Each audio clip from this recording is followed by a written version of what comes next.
విడుమొరటోడు అని వాళ్ళు వీళ్ళు ఎన్నెన్ని అన్న పసి పిల్లవాడు నవ్వాడు.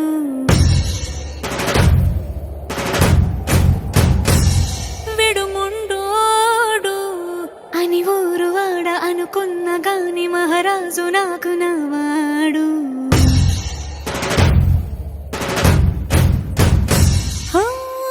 మాట పెడుసైనా మనసులో వెన్న రాయిలా ఉన్నవాడిలోన దేవుడెవరికి తెలుసును నాకన్నా. సూసేకి అగ్గిరవ్వ మాదిరే ఉంటా